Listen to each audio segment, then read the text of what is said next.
Tonight on The Wrap, is Trump gearing up to attack Iran again?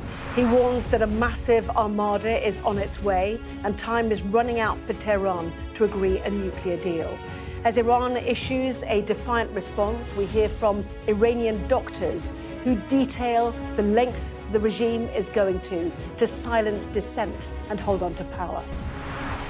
The Prime Minister talks up trade as he gets down to business in Beijing, but should he be doing deals with the country that MI5 says poses a daily national security threat to the UK?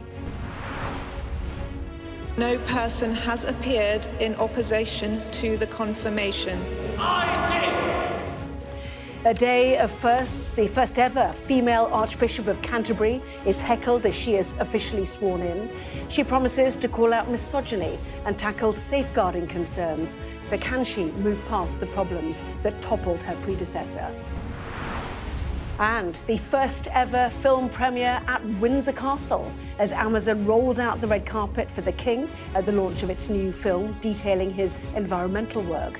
We ask why the streaming giant is so keen to court super influencers. We discuss the day's biggest stories with Adam Bolton and Salma Shah, plus a first look at the front pages of tomorrow's newspapers, including Kemi Badenoch's stinging rebuke of Reform defector Robert Jenrick.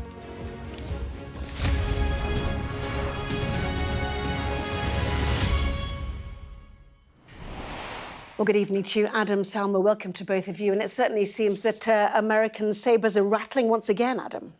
Yes, indeed. And if they are, poor old Keir Starmer's in the wrong place because, of course, China is in an axis with Iran. Salma? Yeah, and this is a moment of real high tension, so I don't think we should underestimate how dangerous this is for all of us at this present moment in time. Well, we will interrogate how seriously to take those threats from both the United States and Iran in a moment. First, let's turn to the situation inside Iran as the scale of the government crackdown on dissent becomes clearer. We've certainly had reports, haven't we, of protesters being forcibly discharged from hospital and taken to prison, as Sky's John Sparks now reports.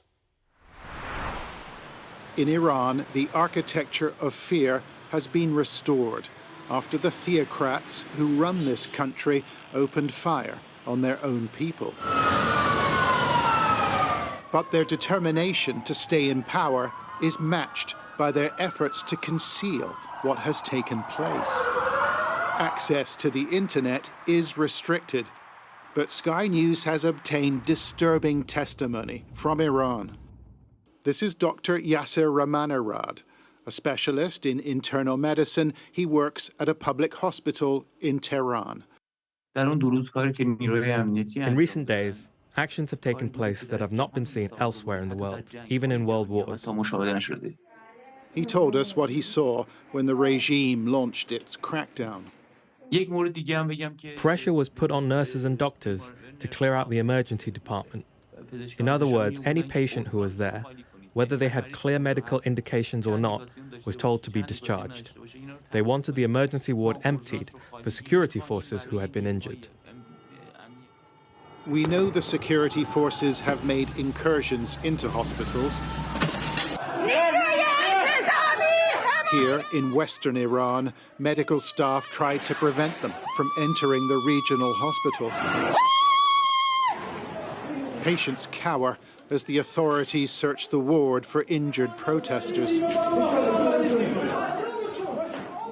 And Dr. Ramanirad shared more details passed to him by his colleagues. In some cases, patients were removed from ventilators and other medical equipment. They said, let them die, they have no rights, they are against the Islamic system, and they deserve to die.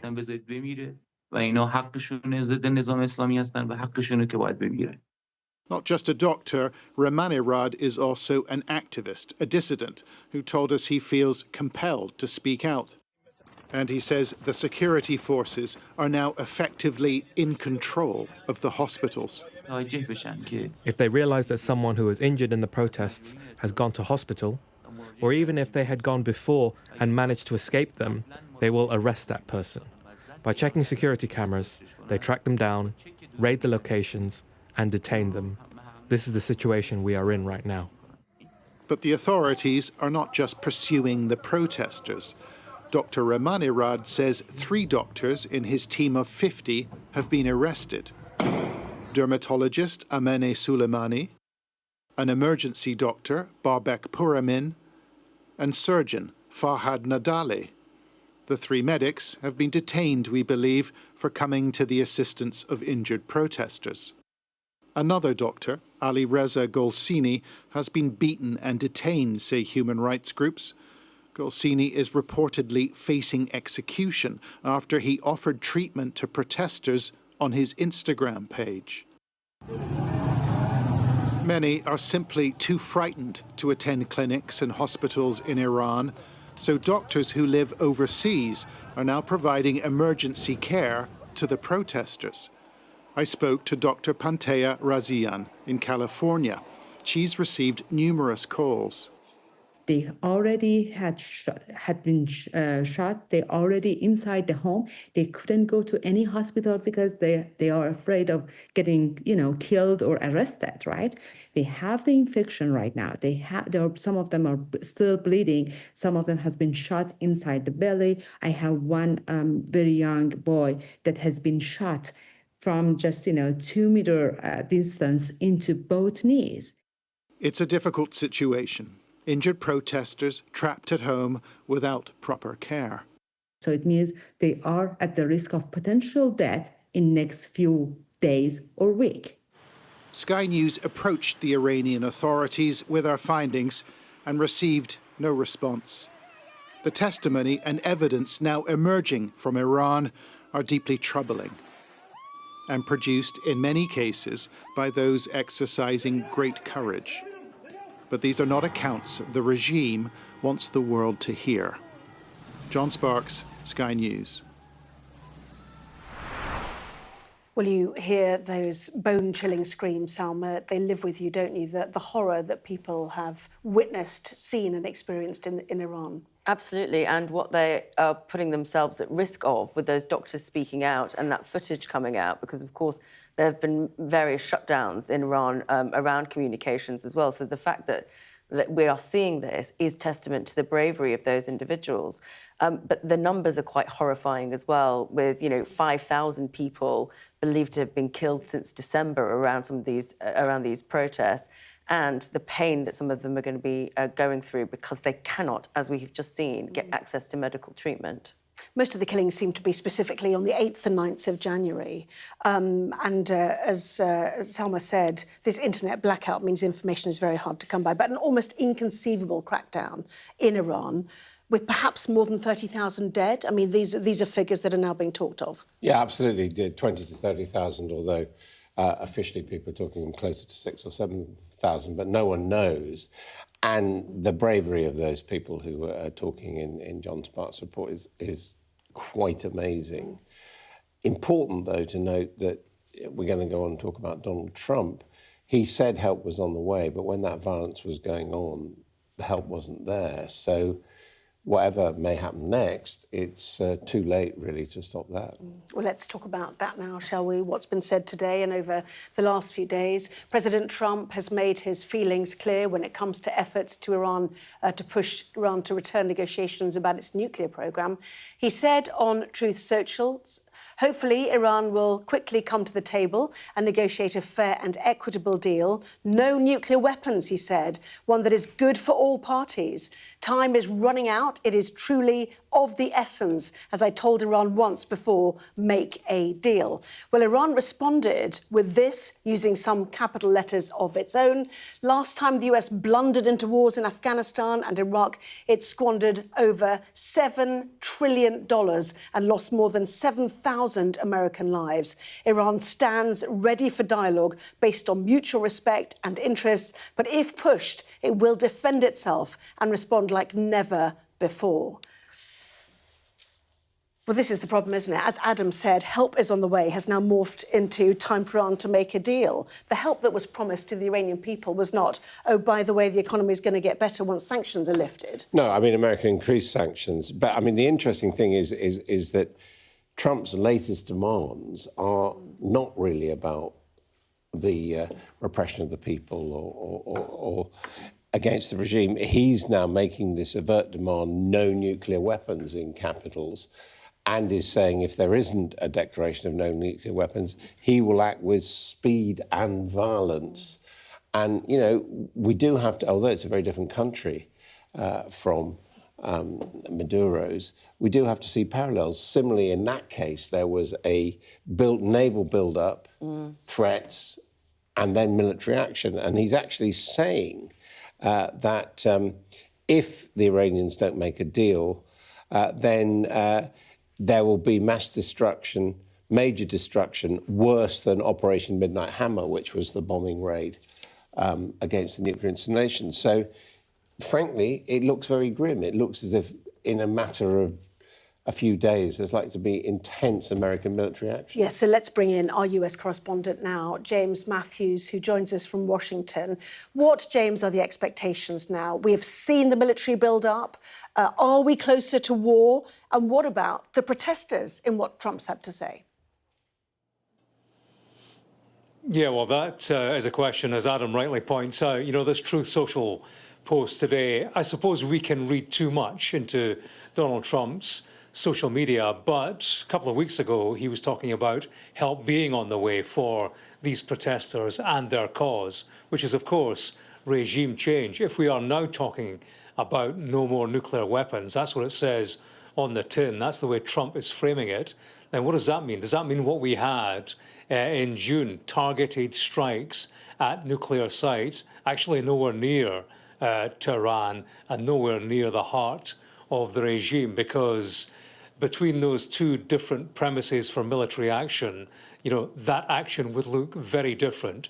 And regime change, of course, would drag, or the danger there for Donald Trump is that that drags him in to potentially an endless military action, you know, without necessarily a tangible end game. So that's interesting to watch. I think it's also interesting to invoke the comments today of Marco Rubio. He was on Capitol Hill giving testimony, and to listen to his language, it very much does like they have something lined up. He was talking about Iran being weaker than it's ever been, talking about Iran missile build-up, talking about the need potentially to launch a preemptive strike to protect US forces. You know, nobody's talking about Iran launching a first strike, so it very much did sound like Rubio was building the case to Congress for action. Also, Anna, we need to bear in mind where Donald Trump is at this very moment after not a great month, actually, a month of climb downs on Greenland, on Minneapolis, on the insult to NATO troops. You know, there is unease amongst Republicans. We've heard that articulated in the past 36 hours. They're not happy. Trump looks weakened, so I think it's very much the case that he feels the need to change the conversation. And I think that is a factor in what we're talking about right now, the fact that he needs to stop that drift in Republican ranks, that unease at the events that they're witnessing, and, you know, and his need to take care of the support base. I was at an event today, which was an investment thing. He was giving, you know, it's a scheme, Trump Accords. Trump Accords, it's a label that's giving cash to kids, basically. And the base were there in full force, very happy, all good news. Trump clearly feeling the need to lock the back door on Republican support. And that's a factor in all of this, and it's certainly a factor in the timing, I think. Yes, very interesting. James, thank you very much indeed.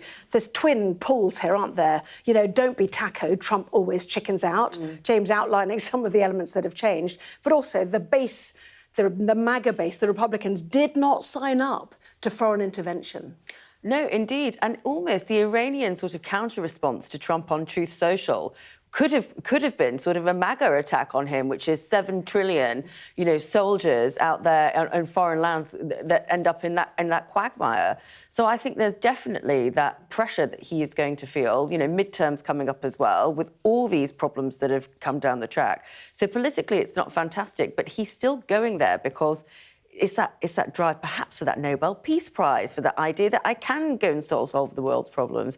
But it just doesn't feel like there's a logic for the rest of us, even though he clearly has one. Yeah. And there is still a suspicion in Washington that in the end, Donald Trump wants to keep the foreign policy boiling because he doesn't want people to pay attention to the Epstein files and what hasn't, been released in those. And it's also interesting that there is now open questioning of his state of mind. It's reported in one of the papers, I think the Metro. What has been picked up is that the Robert Fico, who is the leader of Slovakia and is a populist right-winger, saw Trump recently at Mar-a-Lago, and at last week's meeting of the European Union, he was privately saying he was very worried about Donald Trump's mental state. And they've stood this up with 4 or 5 senior diplomats who said he said it. Now it's all being denied, but it does appear that, this is a very volatile man at the moment. Yeah, but there's certainly a lot of pressure on. Do you mind if we move on? We've got so much to pack in. Just want to point out The Guardian is leading on this as well. There's their front page. Time is running out, Trump says, as this U.S. Armada heads towards Iran. And we will be taking a full look at all the front pages for you at 10:30. In the meantime, the UK's tricky relationship with China. The Prime Minister arrived in Beijing today, keen to get down to business with the world's second largest economy, and he talked up trade. He played down security concerns. What we're doing here is engaging and building a comprehensive, consistent, stable, strategic approach to China, which is much needed, has huge opportunities. And for me, the most important thing, as ever, is to be absolutely determined that this will deliver back into the United Kingdom. Of course, we will have to manage our differences, but that's what you do with a mature, consistent, comprehensive and strategic approach to China. We manage our differences, we take our opportunities, and we constantly think, how does this deliver for people back at home? Well, back here, the Conservative leader, Kemi Badenoch, said the PM shouldn't even be in China. You asked, would I be going to China? No, not now, because I don't think that this is the time to do that. We need to be talking to those other countries who are worried about the threat China is posing to them. When I was Trade Secretary at the World Trade Organization, Japan, Australia, Brazil, all suffering economic coercion, European countries. We should be talking more to those countries who are aligned with our interests, not the country that is doing everything it can to undermine our economy. Well, our political editor, Beth Rigby, is travelling with the Prime Minister and has this analysis of what is at stake for the Prime Minister. It is a historic moment in some ways. He's the first Prime Minister to come to China in 8 years. The last one was Theresa May. And since her visit, relations have cooled somewhat. Well, this is a moment where a Prime Minister is trying to have a strategic reset. And what it's all about the economy. China is the second largest economy in the world. It's our third biggest trading partner. It supports over 300,000 jobs in the UK. They are all the messages Downing Street are trying to get out about this trip as they come here to try and improve trade ties, to increase investment in the UK and also trade with China. And it's all about, as the Prime Minister told that delegation, trying to deliver for people back home. And he keeps coming back to the issue of the cost of living because you know and I know he doesn't much like that tag, never hear Keir. So he's trying to make these international trips and make the point that it's to deliver on the economy back home. But look, it's full of challenges. It's tricky around President Trump. When Mark Carney, the Canadian Prime Minister, came here and had some trade deals, Trump responded by threatening 100% tariffs on Canada. He got very prickly about it. Indeed, the Prime Minister says that there is a special relationship with the US and he still has to try and work with China. He said there's no point putting your head in the sand. We have to note where there might be differences, but go for opportunities too. There's also tricky issues on the matter of human rights. Jimmy Lai, the Hong Kong activist, imprisoned at the moment. There'll be questions about that, questions about the fate and the plight of the Uyghurs. All of these questions are tricky for Keir Starmer. He's also going to be asked about Chinese investment in critical infrastructure. But and arriving here in Beijing, he says he doesn't want to get ahead of things. He's got a key bilateral tomorrow with President Xi, and he really needs that to go well. So lots of questions, but tomorrow is the day, as Beth said. Just looking at the schedule, I'm saying tomorrow, but it's kind of overnight, isn't it? The Prime Minister arrives at the Great Hall of the People, 2 o'clock in the morning for this bilateral with President Xi, expected to be at 40 minutes. Then he goes to a Forbidden City tour, and then later on he has a banquet thrown in his honour. Yeah, I mean, with all due respect to the word historic, the fact is this is a standard leader's visit to Beijing. I mean, I've been on trips with previous prime ministers, as Summer has, and you know the Great Hall of the people is a bit like the equivalent of stroking Larry the cat on the way into number 10, and then you have talks and you know other leaders. Well, Mark Carney last week. The German leaders coming up. Macron's been there lots of times. Trump's going there. This is international diplomacy. Nothing dramatic is going to change as a result of this. And if anything, Keir Starmer has sort of set himself the bar that I think the last Prime Minister to go there was Theresa May, who was able to announce 9 billion of trade. If he can announce more than 9 billion, we'll be told this is a big breakthrough. But the fact of the matter is, we're still not in the top 10 trading partners of China. Yeah, so if everybody's doing it, and it's not historic, why is Kemi Badenoch sticking her head above the parapet saying he shouldn't be going? Because here's the interesting factor about it. The security concerns around China, the fact that there are significant China hawks, as they would be known, within the conservative firmament, and indeed within the US. Duncan Smith. And those types of people, I think is really important for her to send a strong message on it. However, you know, it is set against the idea of that was put out by Carney with that, you know, what do the middle countries now do? I think there's still that reluctance in some quarters, and I'd probably be part of that, to accept that we're a middle country, as real as it might be. And also to think about actually the longer-term security implications and really which spheres of influence we want to belong to. Are we going to move east, which is where everyone else is going, including the EU on their huge trade deal with India? Or are we going to try and retreat and try and remain in this big Western sphere of influence? I mean, there's also quite a lot of leaders of the opposition humbug about this. I mean, if she was Prime Minister now, she would be in Beijing. Well, exactly. And you know, she's also making a lot of fuss because Donald Trump made a fuss about the Chagos deal. Well, the defence of the Chagos deal is to keep Chagos out of the hands of the Chinese. Yeah. So, you know, which is it? Well, all our stories interrelate, don't they? Because actually the prism really for Donald Trump is China, Venezuela, China got its oil, Iran too, you know, supported by. There's a sort of interrelation with a lot of these stories. But lots of coverage from Beth and the team out in Beijing tomorrow for the Prime Minister's visit there. Now, the first female Archbishop of Canterbury, Dame Sarah Mullally, was officially sworn in today at St Paul's Cathedral.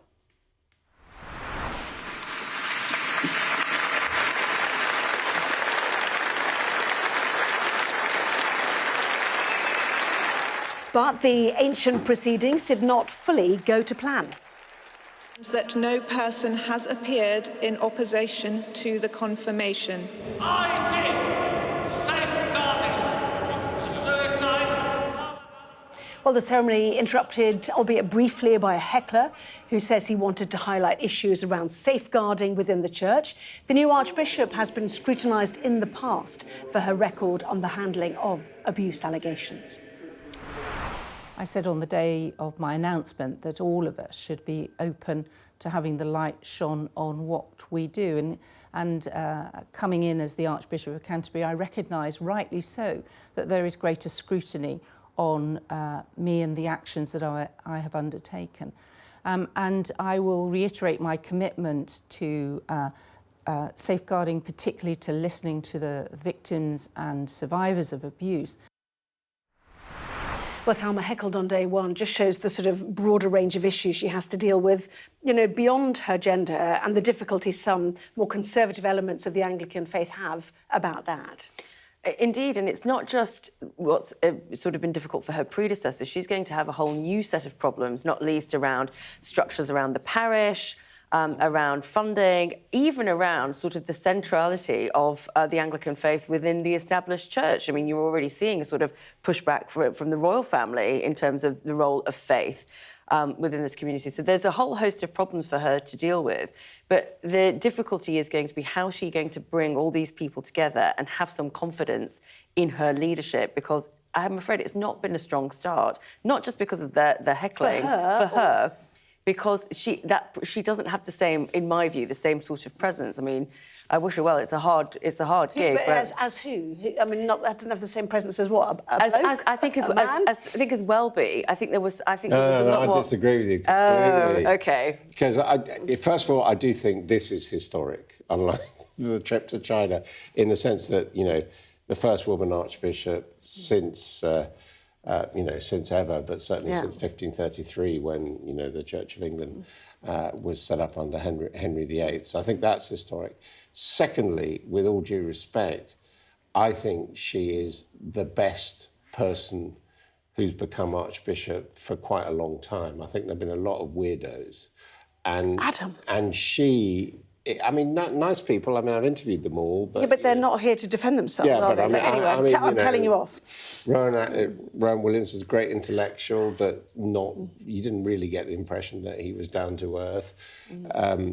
Welby, I think there are all sorts of problems about his character and his family history and, you know, the fact that he was an old Etonian oil man, a bit odd to be Archbishop of Canterbury. Anyway, she, however, has had this successful secular life, being the head of nursing, the chief nurse in this country.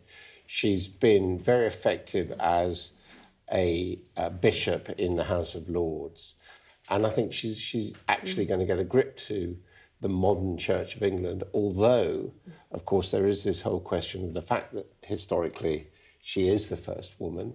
There's still many people in the church who don't accept the women priesthood. But the fact that it's conservative, the fact that there are so many political problems, I don't doubt that her CV is good, and notwithstanding, you know, other characters, I think she does have to have more of a presence because it's such a political position. All of these public roles But my point is she's more political than, genuinely political, and more experienced politically than her predecessors. Well, this is something that we're going to have to wait and see. Look, there are so many issues. The secularisation of society, whether you fight to get people into churches, you know, Christian nationality and so on. There's a lot of big stuff going on, isn't there? And we'll see how she goes on. But that was the formal legal process, certainly for her today.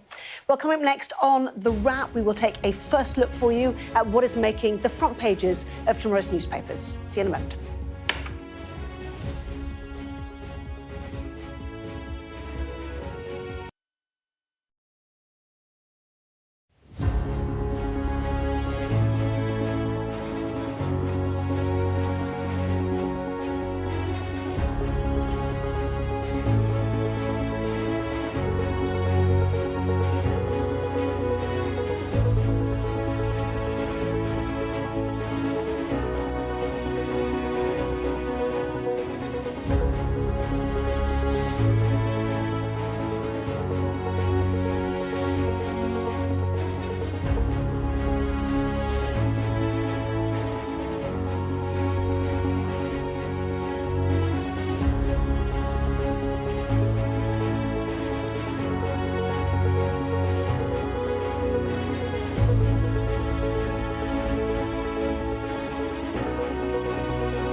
What's the best thing about being a Sky News presenter?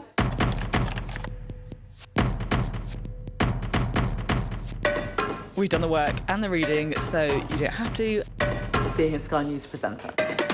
Hello and welcome. Westminster, the heart of British politics. I'm so sorry about what happened to you. So what on earth is going on? It's not true. Can I tell you what I think? It's really unusual. Mornings with Richard and Frost. Let's crack on. Let's get started.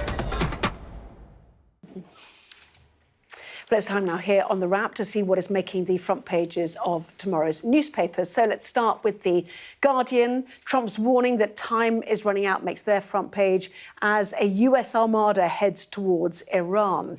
The Eye leading with America's nuclear ultimatum to Iran, saying people have been leaving the capital fearing an attack. The Daily Mail's take, countdown to conflagration. While the Mirror splashes Trump's war threat to Iran. The FT hears global tensions have driven up the prices of precious metals, leading to $500 billion boom for mining firms, they say. The Telegraph picks up on quotes from a 2008 book in which it says the Prime Minister, Sir Keir Starmer, called for the European Court of Human Rights to investigate British troops in Iraq. In response, Number 10 has told us this is a desperate and deliberate misrepresentation. The Times is reporting planned welfare reforms are unlikely before the next election. The Express focusing on Conservative leader Kemi Badenoch's dig at defecting MPs, saying her party is not for drama queens. The Metro reports on a lotto winner who set up a, wait for it, £228 million drugs empire from his win. Spend It Like Beckham is on the front of the Daily Star after Brooklyn Beckham and his wife Nicola showed off an £80,000 bottle of wine. So let's bring in Adam, Salma. Welcome back to both of you. Salma, strong front page from the Daily Mirror. Yeah, indeed. And this absolutely encapsulates how serious this situation is. I mean, when it starts, coming up on the front of the tabloids as well. This is obviously off the back of the fact that the president has set out lots of dramatic messages on social media and that the Iranian regime has responded in kind. And it doesn't seem to be the copy and paste situation that we had with Venezuela. This looks like actually we could see real armed conflict and short-range missiles attacking US bases. Absolutely, because Iran's come out very determinedly and says it will see allies of the US and Israel in its size should there be any missiles fired towards its country. Yeah, I mean, I think the point about this is Trump, if you like, didn't have to do it. He didn't have to start saying this. It wasn't as if there was a really pressing issue between the United States and Iran at the moment, given that the Iranian regime appeared to have asserted control. It's too late to help them, but we got on the front page of the Daily Mail. I mean, quite extraordinary. Trump saying, my armada is ready to strike with speed and violence, and Iran responding, saying our forces have fingers on triggers and will respond like never before. Very Trumpian phrase there. But, we do talk about Trump always chickens out and he didn't get his way immediately. I mean, that's not 100% true, to be fair, is it? But people, But in Venezuela, he didn't chicken out in the end. He came up with a military mission after a naval build-up and an aerial build-up. And look, he's doing it again. The problem was that he said to people on the streets of Iran, putting themselves in danger, keep protesting, help is on the way. And then it did not come. I mean, the other problem is it's not clear what would happen. I mean, supposing he succeeded in deposing the Ayatollahs, I was talking last night to very, very senior foreign affairs diplomats in this country, and they were saying, well, the only people who are going to take over are the Revolutionary Guard. That there is simply no structure there, which would be quite similar to Venezuela. It would leave another authoritarian power in control of a country. And Professor Michael Clark, our security analyst today, saying there are some 200,000 members of the IRGC, backed by some 600,000 militia. That's 800,000 loyalists ready to fight. Who knows what the Iranian army does at this stage?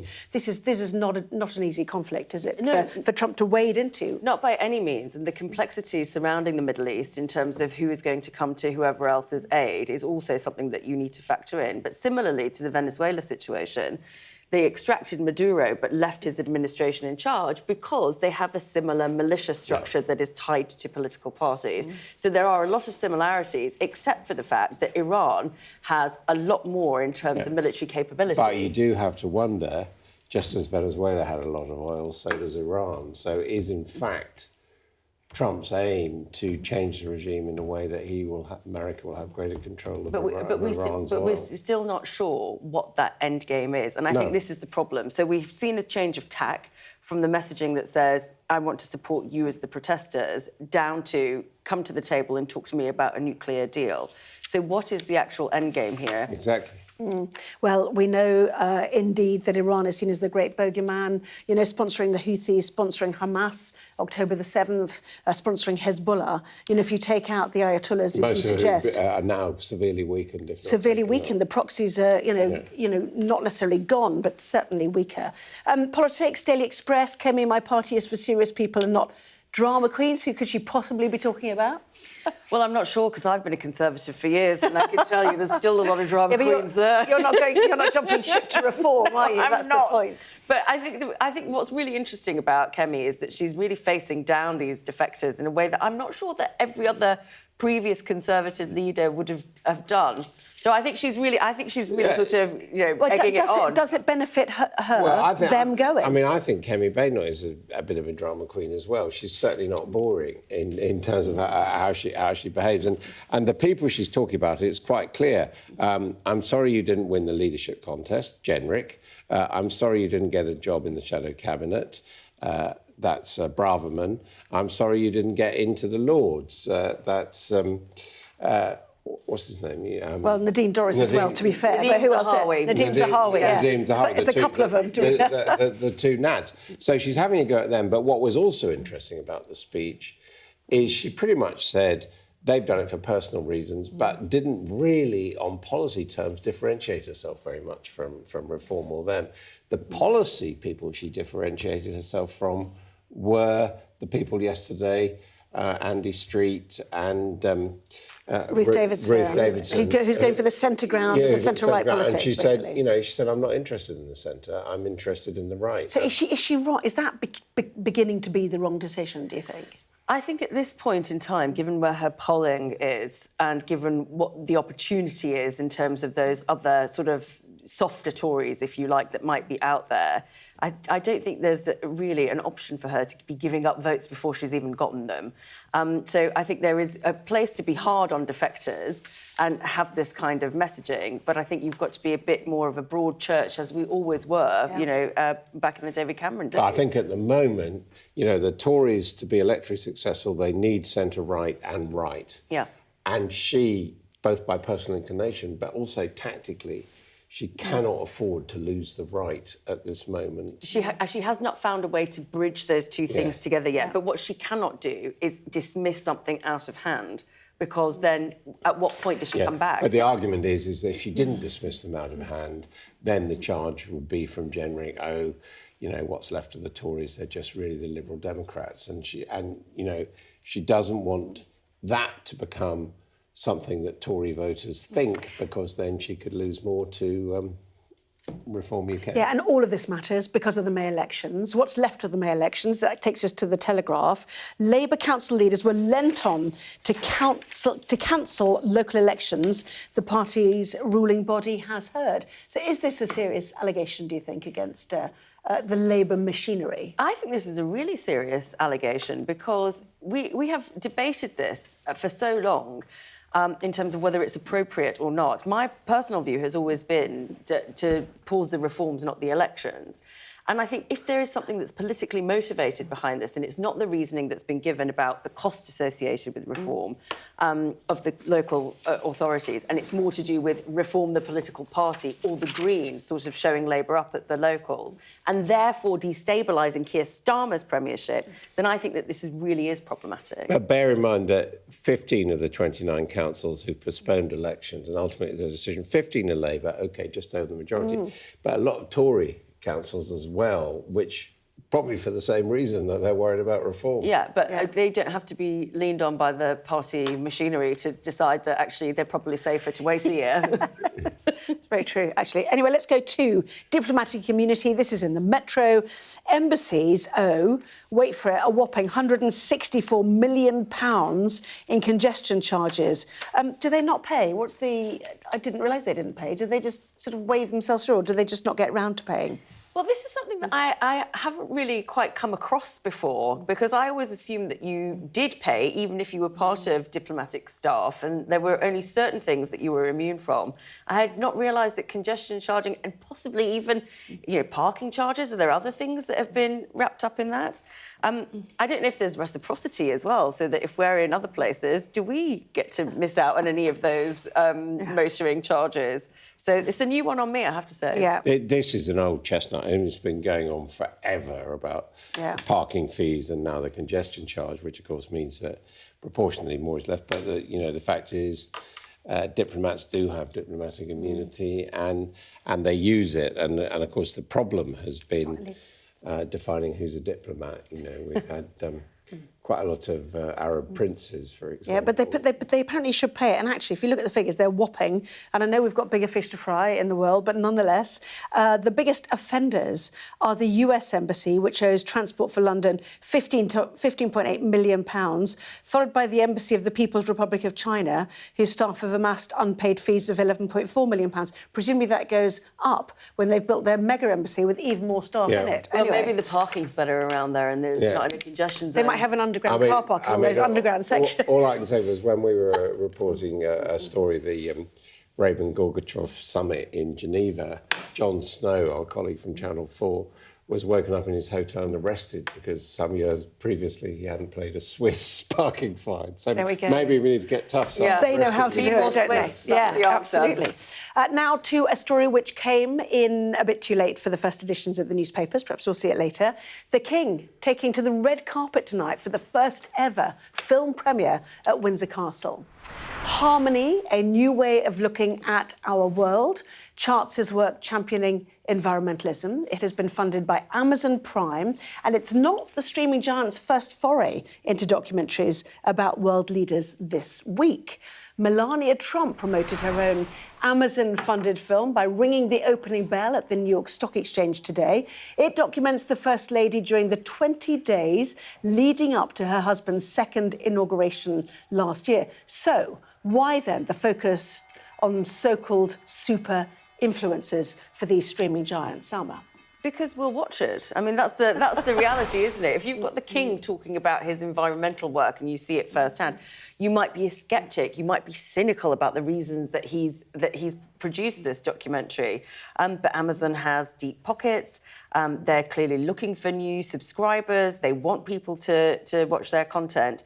And let's be honest, who's going to say no to looking, a little bit behind the curtain, with the King and with Melania Trump? I mean, I predict that the King's film is going to be a lot more successful than Melania's film. Yeah. Melania only had to work for 20 days. How do you define success? Well, Melania got 40 million from Jeff Bezos, who Are you owns sure? Amazon. Definitely? Yeah, that's reported. The King, I don't know if he'd get as much as 40 million for his good causes. I doubt it. But we do know, actually, if you look on social media now, it's a meme looking at cinemas where Melania is on, and people going in because you can choose a seat and saying no one has bought any tickets in this cinema.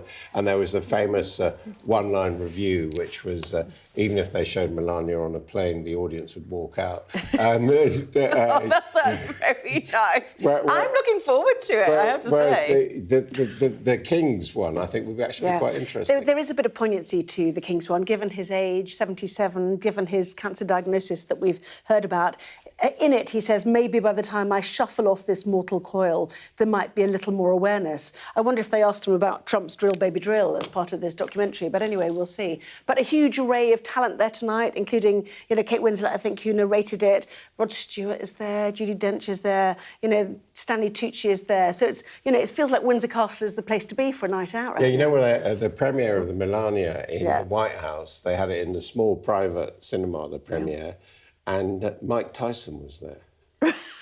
Oh, OK. Well, I mean, Mike Tyson's pretty hard to there we beat. go. Benedict Cumberbatch is Paul there Stanley as well. Tucci's got a lot to do, hasn't he? I love the fact that this is the first ever film premiere in a royal palace, and they've chosen the 1,000-year-old Windsor Castle to break its own personal record. But yes, Sir Rod Stewart, Jules Holland, 222 guests in total. As I said, the hottest ticket in town. Who's that back? Is that looks like... Are they all environmentalists? Is that why they've been invited? No, I don't think so entirely. Is Benedict... I don't know, actually. Yeah, probably Kenneth all on the Branagh's there. Is that contract back to of Kenneth Branagh? Now, Kenneth Branagh's back of head, didn't quite see. Anyway, we'll have more pictures of that later, no doubt. But coming up, do we all need AI lessons to keep our jobs? She says, looking at these two. Back in a moment.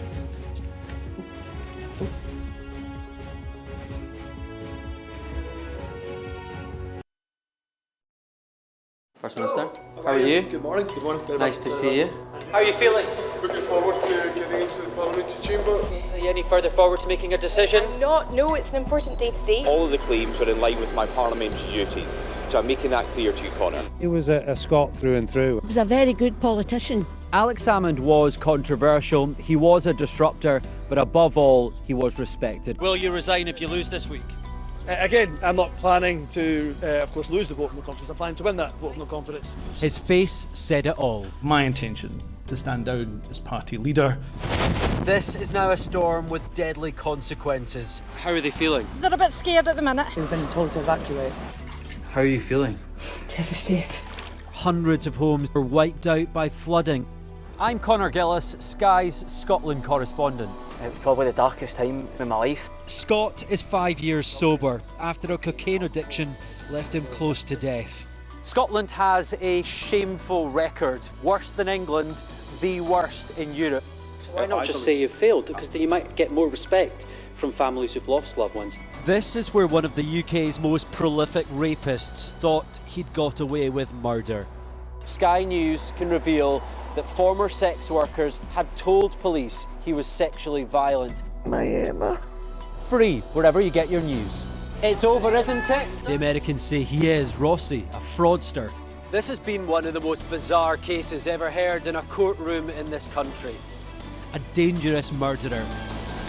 Do you think you'll ever be able to forgive Andrew Ennis after this?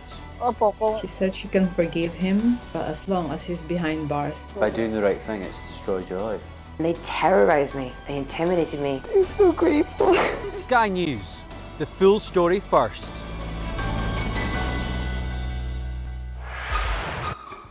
We've got your Sunday mornings covered. From the front page and the sounds of the streets to the voices of the people who make the major calls and big picture politics beyond Westminster. We'll put you at the heart of our story. I'm ready. Are you?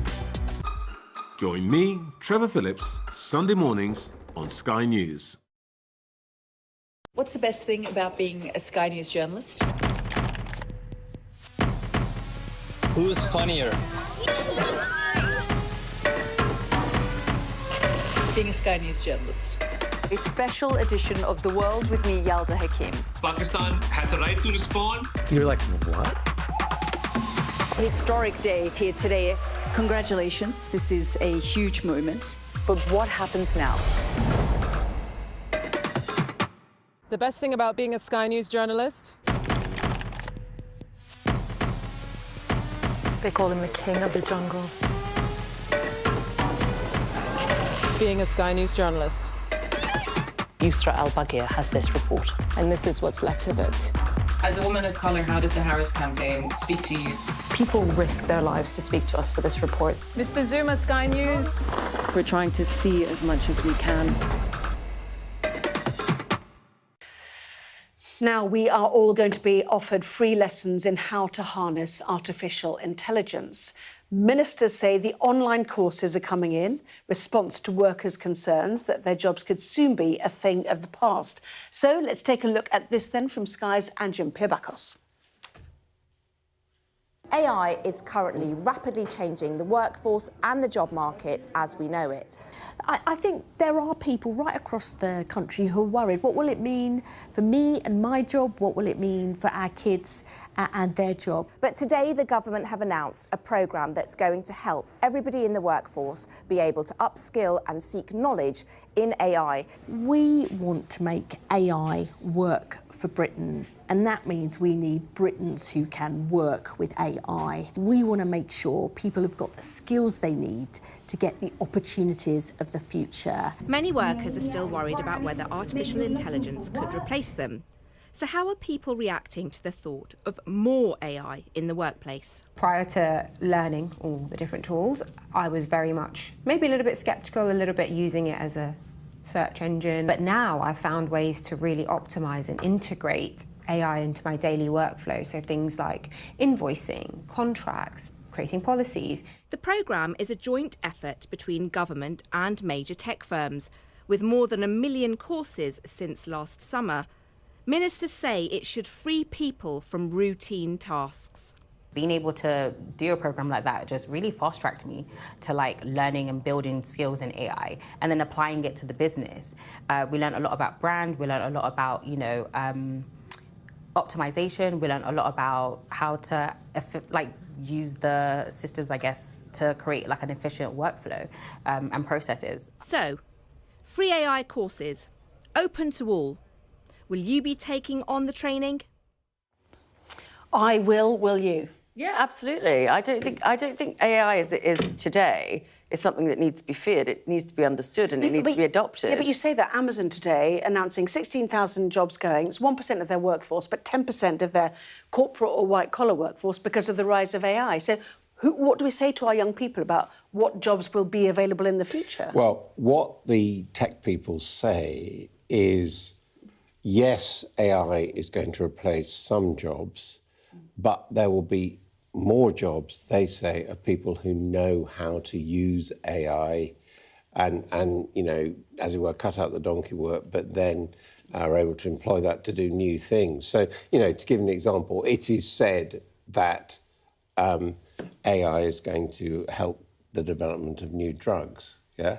But if there is a development of new drugs, then obviously there's going to have to be production of the drugs and there's going to have to be people administering the drugs and people monitoring their success. But that's exactly what you said. Do not fear, embrace. But also, we don't actually know what the implications are. We have a lot of companies that need to make money out of AI at the moment, and they're sort of throwing these sort of tidbits out there about, oh my God, the labour market's going to go. And I totally take the point on Amazon, but it's not necessarily just AI that's going to create these job losses. I mean, Amazon's been trying for a long time, as have other delivery businesses, to think about hardware and how you might have robotic or drone delivery for some of these systems. It might be an economic challenge that they're facing around delivery and people, consumers actually reducing their delivery. So I think we've got to be really careful about the implications and the reasons for some of this. And Adam, you wanted to pick up on the FT. Yeah, I mean, this is on the front page of the FT. This is a minister floating the idea of universal basic income for workers in sectors wiped out by AI. So this is Lord Jason Stockwood, who is a former chairman of Grimsby Town Football Club, but also has been involved with businesses such as Match.com, Simply Business, Skyscanner and Travelocity. And he is actually saying, yeah, this is going to be a problem. And what we're going to have to do is find a way within the welfare system of paying people who can't get jobs. So that Yeah, universal basic income is a much discussed thing in its own right, Yeah. never mind AI. Both of you, stay there. Thank you very much indeed for now. Lots more to come in the next part of our programme. Right now, let's take a look at the weather. You're looking happy. Well, the forecast looks good. So you've sorted the travel insurance then? All Clear Travel Insurance sponsors Sky News Weather. Well, the next few days will be unsettled with further rain and showers. A chilly start tomorrow with a rural frost, patchy fog and some icy stretches where skies were clear overnight. Much of northern and eastern Britain will be overcast. It will be dry for many. Central and southern Ireland, though, and southwestern and northeastern Britain will see showers, wintry on northern hills. Britain looks mostly dry through the morning, although rather grey for many. But the northeast will see a little rain and hill snow, while the southwest can expect further showers. Ireland and Northern Ireland will see more widespread showers and more general rain moving into the southwest. Remember all that flooding we've brought you earlier in the week. It'll be mostly mild, although cool in the east, and it will be windy for many. Northern, central and eastern parts of Ireland and southwestern Britain will turn wet later, with an increasing risk of localised flooding. Northern Ireland will turn wet after dark. All Clear Travel Insurance proudly sponsors Sky News Weather. Well, coming up, we'll have all the top stories for you. Not least, is America about to attack Iran again? We've heard the words of both President Trump today and the Iranian regime as well. That is to come, plus more stories.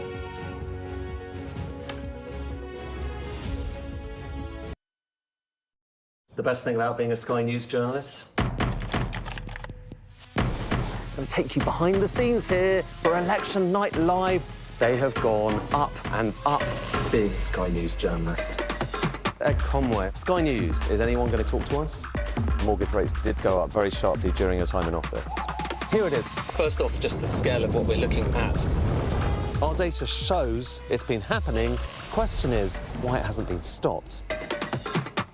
What's the best thing about being a Sky News presenter?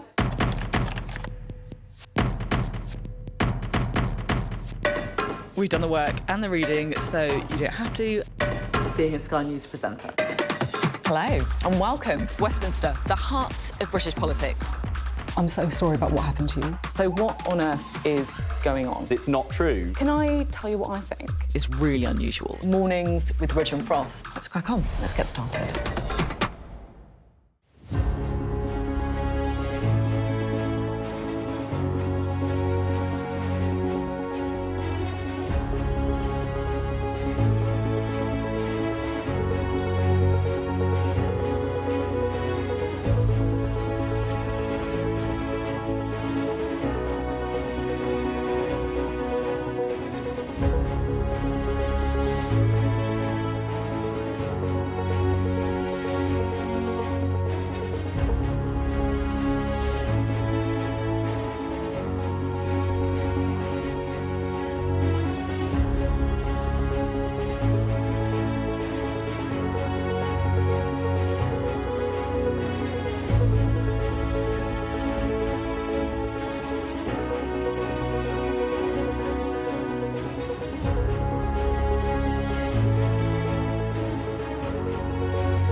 Tonight on The Wrap, Donald Trump ramps up his threats against Iran.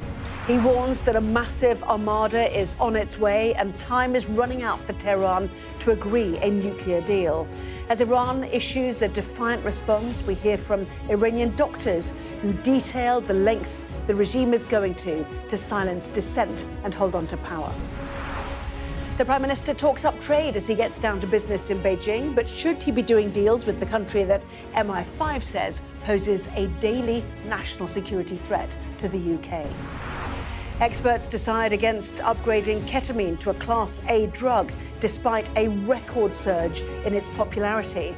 Government advisors say tougher penalties would not reduce the use of the drug, but users tell us it's a mistake. Plus, how the wheels literally came off this British Airways flight shortly after takeoff. We discuss the day's biggest stories with Adam Bolton and Salma Shah. Plus, a first look at the front pages of tomorrow's newspapers, including Kemi Badenoch's stinging rebuke of Reform defector Robert Jenrick.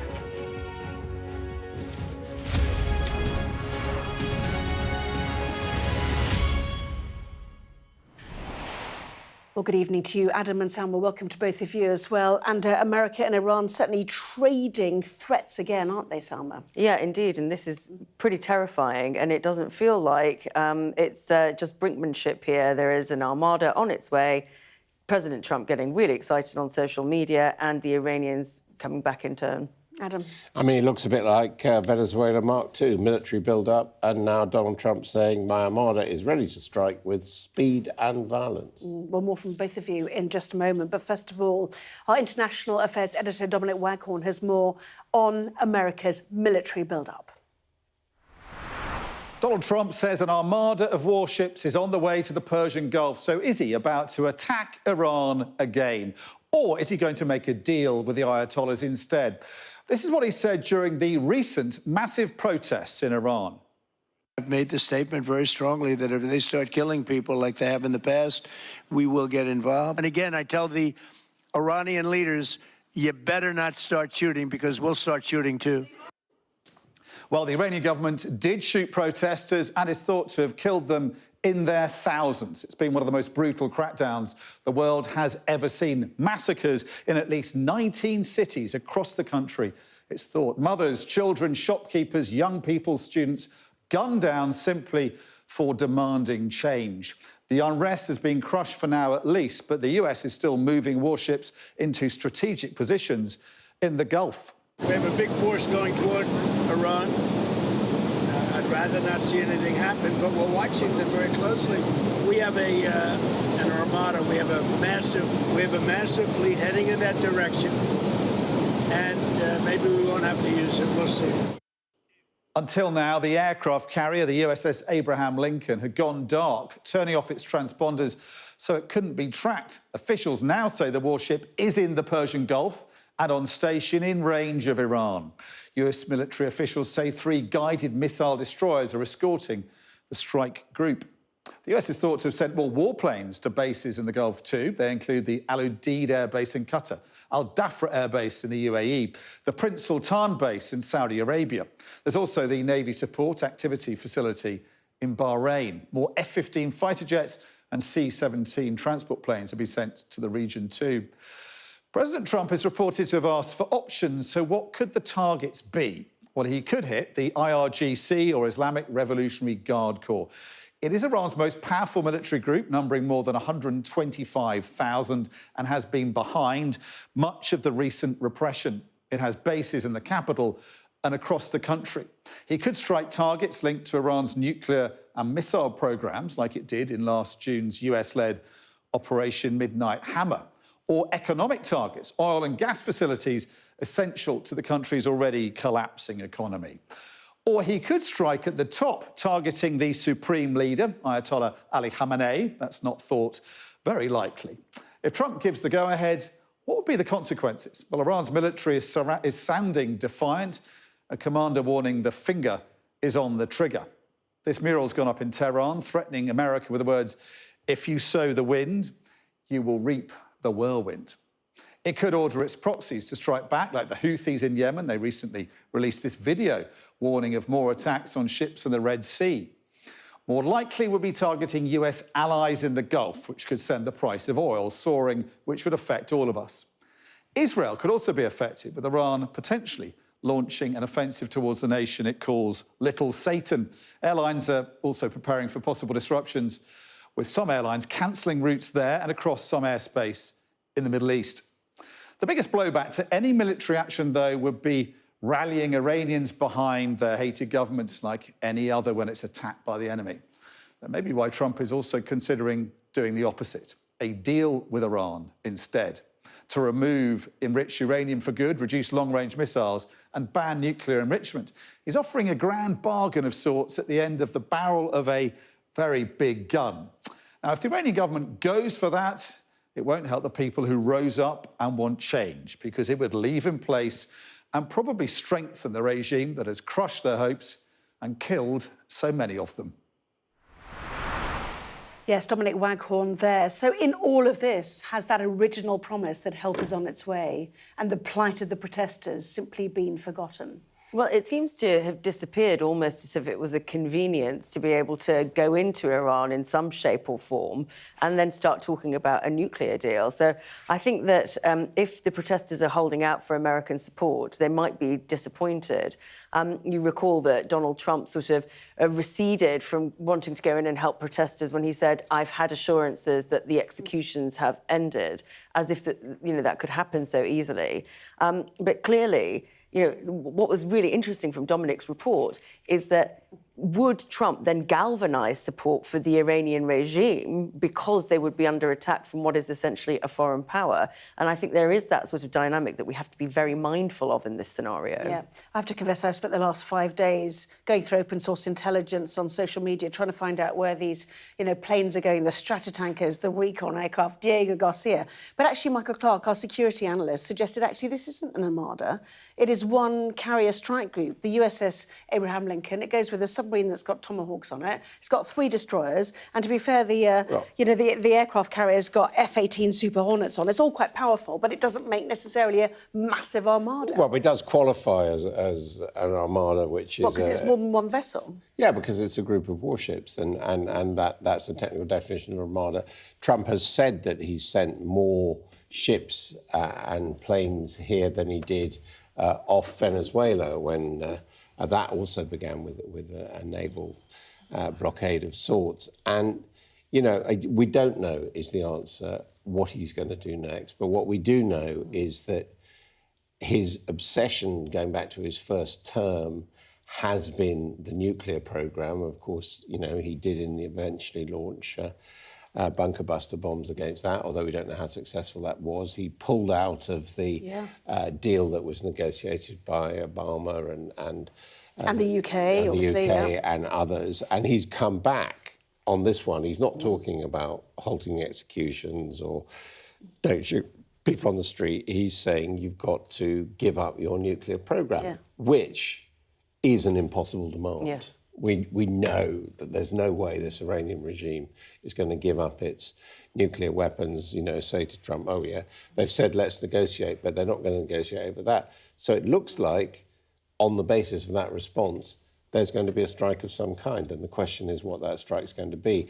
My guess, and I know nothing about this, would be that what Trump has tended to like to do is to target individuals. He targeted Soleimani, he targeted Maduro, he targeted the leader of IS. So I have to say, if I was the supreme leader, I'd be feeling pretty anxious. Well, he's probably underground, isn't it, or on the move. This is what happens. These are not easy targets to strike. Maybe IRGC targets would be easier if it's meaningful and leading to regime change, because presumably getting rid of the theocracy is what most of the protesters on the street are desperately seeking. Well, but is that what the US is going to be seeking in this instance? And, the only real comparison we have, which the president himself keeps making, is with Venezuela. And it was an extraction of an individual, as you say, Adam, with the government largely remaining intact.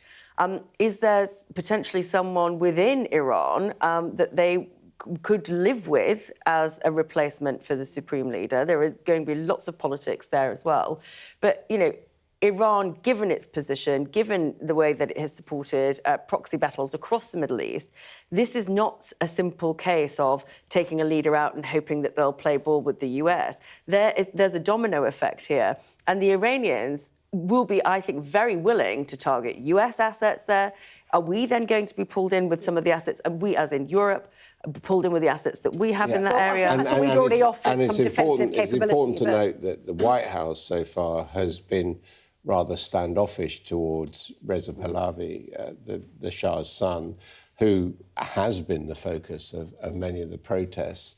White House commented that they didn't think he had enough support. So I would agree with someone. It might well be that we're going to see a extraction of individuals, but probably the Republican Guard staying in control. Yes, they have sent individuals, you know, administration staff to meet Pahlavi. I should just make one point. This is all very awkward if it happens whilst Keir Starmer's in China, because, of course, he would be expected to take a position.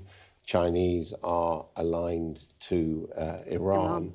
So, you know, he'd be caught possibly between his hosts and whatever. I was going to say, there is an interesting thing about the Chinese response to this as well, and they're trying to encourage this idea of them being the stable global partner too. So there are multi-layers to the diplomacy here. Yeah, we'll come to China a bit later on, shall we? They're big customers of Iranian oil. Yes, and Venezuelan oil, we heard today from the US Secretary of State. Now, we are getting a picture, despite that blackout that we know about, of what has actually been happening inside Iran's hospitals in the wake of those mass protests. Dr. Yasser Khamenei-Rad, a doctor and a dissident, told us that security forces were happy for wounded demonstrators to die. In some cases, patients were removed from ventilators and other medical equipment.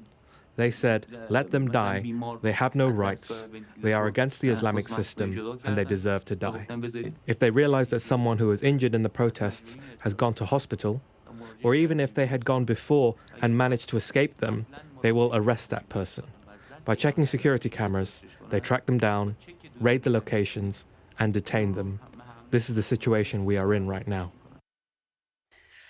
And my colleague Yalda Hakim has been discussing what she's been hearing from Iran in the latest episode of the World podcast. I spoke to someone who was protesting, and he fled and got himself to Germany, but he was in Tehran at the time. And he said that there were body bags just arriving, truckloads of body bags just being dumped in this warehouse that's attached to a cemetery. And he said, we were looking for my friend's wife. And he said there were 4 layers of bodies that we had to, like 4 levels. And he said there were maybe 1,500, 2,000 people just in this one warehouse. I think it's our job as journalists to get to the truth and keep telling these stories and get to the heart of what happened. But right now, what there is the fear of God in a lot of the people in Tehran and across the country, because they feel like there is nothing more they can do. Yes, I've said it before, but it feels pertinent now that Syria's Assad was always told that the error he made, because there was ensuing more than a decade of war, that he hadn't killed enough people in the early days. And we saw what Iran did, specifically, it seems, on January the 8th and 9th, and the video of literally blood-curdling screams as people trying to get to their relatives, either in hospital or on the streets. It's been a truly frightening picture. Indeed, horrifying. And the fact that you still have dissidents who are willing to risk themselves to talk to Sky News, to bring that story out there, is testament to their bravery. But I think that here is the problem, is that you have the very human story, you know, attached to the geopolitical issues. And the tragedy of this will be, as it always is when these things happen, is that where is the support for those people on the ground who are just attempting to live a free existence? Yeah, I think that's absolutely right. And I have to say, come back to this point, just how much does Donald Trump care about this, about those people in the geopolitics of who's in control of Iran? Although it's important to say that deposing the religious regime, the Shia religious regime in Iran, would generally be popular with a lot of America's allies in the Middle East, you know, ranging from Israel to Saudi Arabia. Yeah. The Guardian leads on this, as does the Eye. In fact, time is running out, Trump says, as this US Armada heads towards Iran. I mean, was the pause necessary because the carrier strike group was nowhere near the Gulf? Was it necessary to bring defensive weapons in that might protect Israel in regard to a retaliatory strike by Iran, should it be targeted? You know, did there have to be a military delay? And now, you know, the tools are in place. Is that the point? Yeah, and it seems that the rhetoric has definitely been ratcheted up, and so Trump is upping the ante. But even despite all of that, it is unclear as to what the end game actually is, because he's still asking for the Iranians and for the regime in Tehran to come to the negotiating table. So what does this rhetorical standoff actually mean? And what is he actually willing to deploy of the positions that he's taken? Because on the other side, there are also reports that China again has supplied an air defence system, or air defence systems, to Iran since these crises brought up, which means it would be more difficult, perhaps, for America to achieve its objectives. And we know that in the Venezuela assault, it was very important to Trump that there were no American casualties. Yeah. There were injuries, to be fair, weren't there? Yeah, although we think there were something like 40 to 80 Venezuelans killed. But what's also come out now is that a Chinook helicopter, an American Chinook helicopter carrying troops, was damaged. Now, had that gone down, I think people would have a completely different perception of the Venezuelan operation. Yeah, we'll take a look at more of the newspapers a little bit later on, but our conversation's naturally shifted to China. We know who is there, and it is the UK's tricky relationship with China we're going to talk about now. Prime Minister arriving in Beijing today, keen to get down to business with the world's second largest economy. But let's take a look then at this from our political editor, Beth Rigby, on the PM and how the PM is talking up trade while playing down security concerns. We manage our differences, we take our opportunities, and we constantly think, how does this deliver for people back at home? Keir Starmer's critics like to call him Never Hear Keir. I can tell you it's not a nickname he much likes, but he is off again on his international travels, and today he has arrived here in China. And I don't need to tell you, when there's a bit of a leadership crisis, party and mutiny back home, being 5,000 miles away is probably not ideal. It's been a really difficult January for Keir Starmer, be it Andy Burnham, that unwanted by-election and all the trouble with Donald Trump. He's had his plate full, and now he's got another tricky few days here in China. Because in some ways, Keir Starmer's traded in one diplomatic difficult dance, that with Andy Burnham, with another potential foe, President Xi of China. Relations between the UK and China have been pretty frosty for years. No British Premier has come here since 2018. The last one was Theresa May. So this is a big moment in UK-China relations, and the Prime Minister's hoping for a strategic reset. Why is he doing it? Look, it's the third biggest trading partner with the UK. China is the second biggest economy in the world. Keir Starmer needs to grow the British economy. He is here basically to try to drum up business. Yes, there's been so much coverage about burner phones, burner planes. I was quite sold on the red, white and blue flowers, to be fair. But anyway, we're getting to the substantive elements of this, aren't we? Overnight tonight, what about 2 o'clock in the morning when the Prime Minister meets President Xi? Yeah, he goes to the Great Hall of the People for these talks, which are only expected to last about an hour. Interestingly, as I understand it, it may change, but sometimes in the past, there have been very formalised news conference afterwards with the two leaders there. As far as we're hearing, the Chinese are not planning on doing that. And of course, there's a difference in status in as much as Xi is a head of state, whereas the Prime Minister is a mere head of government. But it is a fairly routine visit for a foreign leader to China. Nonetheless, it doesn't mean that it's not important to get those business contacts if you can. Is that why Premier Li hosts the banquet later on? Is that you know, because it is very formal in China, isn't it, these state And visits? Premier Li is the head of government, so he's actually technically the equivalent. Yeah, and I think they are very big on the protocol. Yeah. So what are the deliverables here, do you think, for the Prime Minister? And do you understand why Kemi Obey not waded into this and said, really, this is ridiculous, he shouldn't be there, effectively?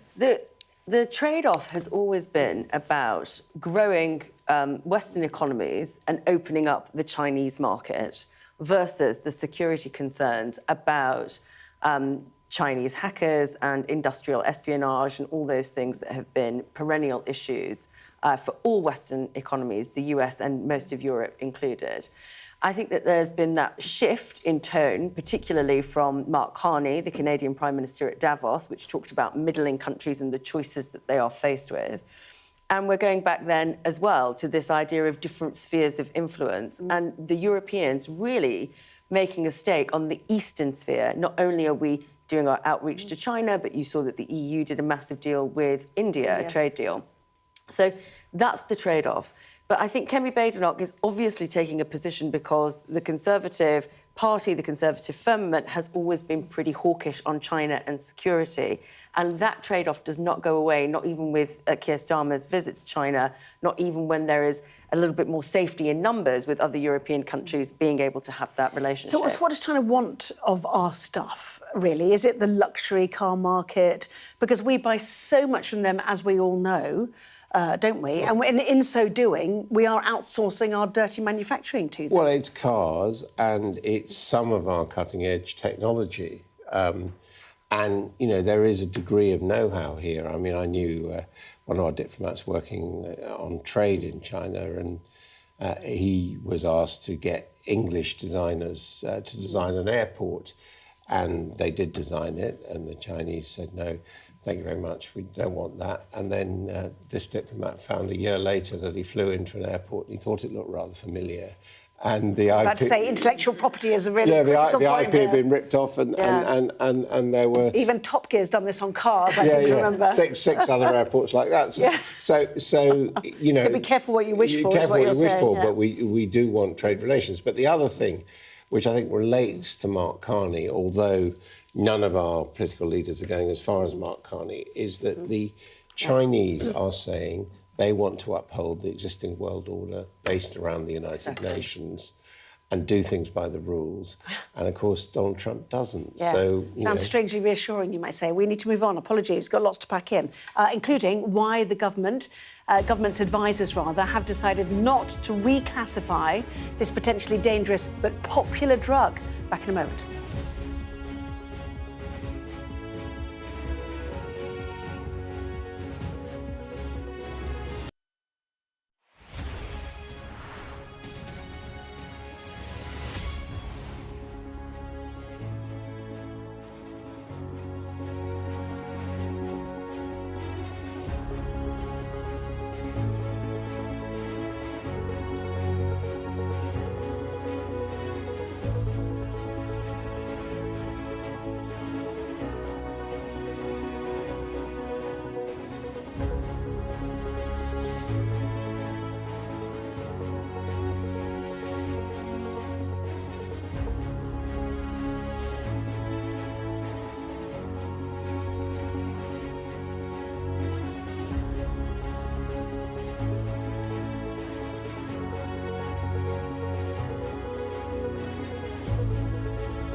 What's the best thing about being a Sky News journalist? Who's funnier? Being a Sky News journalist. A special edition of The World with me, Yalda Hakim. Pakistan has the right to respond. You're like, what? Historic day here today Congratulations, this is a huge moment. But what happens now? The best thing about being a Sky News journalist? They call him the king of the jungle. Being a Sky News journalist. Yusra Al-Baghir has this report. And this is what's left of it. As a woman of colour, how did the Harris campaign speak to you? People risk their lives to speak to us for this report. Mr. Zuma, Sky News. We're trying to see as much as we can. The best thing about being a Sky News journalist? I'm going to take you behind the scenes here for Election Night Live. They have gone up and up. Being a Sky News journalist. Ed Conway. Sky News, is anyone going to talk to us? Mortgage rates did go up very sharply during your time in office. Here it is. First off, just the scale of what we're looking at. Our data shows it's been happening. Question is, why it hasn't been stopped. Now it is a drug linked to high-profile deaths and terrible bladder and kidney damage amongst users. But ketamine won't be reclassified as a Class A drug. Sky's Shingi Marike looks at why. Last year, the government asked a group of experts to review the classification of ketamine. Legally, it's used as a painkiller, but recreationally, it's a Class B drug and has been since 2013. Even short-term use can cause serious bladder and kidney problems. And with a record number of people using it and a growing number of deaths linked to it, the government asked for advice. Those recommendations have now been published in this 34-page report. It says ketamine should stay as a Class B because the experts think simply reclassifying it wouldn't stop people using it. I never ever thought, oh my God, I'm not going to touch Class A's because of the punishment or for the status of it being Class A. Ketamine was the thing that brought me to my knees, and if it was Class A, it still would have done the same job. I still would have used it. In my experience, all I needed was the support and to find some sort of recovery through rehabilitation. I didn't need punishment. Yeah, I was struggling with an illness of addiction. The report says police and healthcare professionals need more support to identify, prevent, and respond to the harm ketamine causes. It includes recommendations like including ketamine in roadside drug testing, improving access to treatment, and collecting more data from health settings. Joe runs a detox clinic on the Wirral where I filmed before. When I look at the recommendations, I can see there's a huge amount of detail that will help and support people moving forward, and I think that's the focus here. So lots of different elements, from law enforcement, from support for families, for educational purposes, and I think that's the key here, and that partnership working, multi-agency responses, and actually giving better access to support for the individuals who are using. But there is some disappointment about ketamine not being made a Class A though. We've spoken to the parents of children who have died after using ketamine who hope that might happen. So what's next? In response to the report, the Home Office says it will consider it carefully and respond as a matter of priority. Shingi there, well, implicated in the deaths of Matthew Perry, the Friends star, and the RuPaul's Drag Race winner, the Vivienne, as well. So, you know, there's clearly elements of real concern here. But the point is, classification does not matter as much as support for addiction. That's kind of the point, isn't it? Yeah, exactly. And I actually am in favour of not reclassifying it and actually thinking about what can we do that stops the harm in the first place. And that is access to the drug and the way that it's being used with other things as well. It's one of the reasons why it's not being reclassified, because it's not by itself. It can't always be deadly. So I think, you know, in this case, we should respect what the scientists have said. Yes, 1999 to 2024, nearly 700 deaths with detection of ketamine, often with other drugs, as you say. That is England, Wales and Northern Ireland, not including Scotland. Yeah, the point about this, though, is this is the misuse of ketamine. We miss it. I mean, you know, we talk about ketamine users. I mean, ketamine is actually used. It's now mainly used in veterinary medicine, but in fact, it's been used on humans. And you know, a long time ago in the 1960s, my father was a pioneering anaesthetist, and he was involved in the introduction of ketamine for humans, and he always regarded it as a relatively safe anaesthetic, which couldn't go wrong. And I actually appeared when I was a small boy in an advertisement for ketamine, which was about dental surgery. And it was the story was that a woman had had teeth extracted with ketamine under dental surgery, and then a matter of hours later, she was able to look after 2 small boys, which was me and the dental surgeon's son. So, you know, I think very often you get a kind of hue and cry saying these drugs are terrible, but the important thing to remember is they do have a purpose, and it's the misuse of them that's the matter, not... You literally have a story for absolutely everything. Yes, so what do they do about it then? Because clearly there's record numbers of people using this. There's deaths, as we've seen. Is this literally about public health messaging, do you think, at this point? No, I think it's about the access to it. So if you're talking about misuse, there must be access to this kind of drug that is coming through means that we haven't thoroughly investigated. Not every anaesthetist, not every dentist is going to be upstanding, I'm afraid to say, and there might be ways that some of this stuff is being channeled through legal means. And yeah, I mean, or you can manufacture it elsewhere. I mean, but similarly, there are new generations of anaesthetics. Propofol is one that's widely used. The Michael Jackson That's drug. what killed Michael Jackson because he was taking too much of it. Yes, and had a doctor to administer it, yes, as we know. That was legal. Yeah. Stay there, both of you. We're going to take a look now at what is making the front pages of tomorrow's newspapers. And let us start with the front page of The Guardian. Trump's warning that time is running out as a US armada heads towards Iran is their lead story. Same for The Eye. It is leading with America's nuclear ultimatum to Iran, saying people have been leaving the capital fearing an attack. The Daily Mail's take, countdown to conflagration, time running out for Tehran, the paper says, while the Mirror splashes Trump's war threat to Iran. The Financial Times, here's global tensions have driven up the prices of precious metals, leading to $500 billion boom, or a $500 billion boom for mining companies. There is The Telegraph, picking up on quotes from a 2008 book in which it says the Prime Minister, Sir Keir Starmer, called for the European Court of Human Rights to investigate British troops in Iraq. Number 10 has told us this is a desperate and deliberate misrepresentation. Excuse me. The Times reports planned welfare reforms are unlikely before the next election. The Express focuses on Conservative leader Kemi Badenoch and her dig at defecting MPs, saying her party is not for drama queens. The Sun quotes retired Detective Superintendent Stuart Clifton, who caught baby killer Beverly Allitt, adding his voice to claims that Lucy Letby is innocent. The Metro reports on a lotto winner who set up a £228 million drugs empire. The paper says from his lottery win. Spend it like Beckham is on the front of the Daily Star after Brooklyn Beckham and his wife Nicola showed off an £80,000 bottle of wine. So let's bring in, again, Salma, Adam, welcome back to both of you. And actually, we're going to go straight to the Times and this idea of what to do about welfare reform, whether they need to squeeze money out of the benefit system.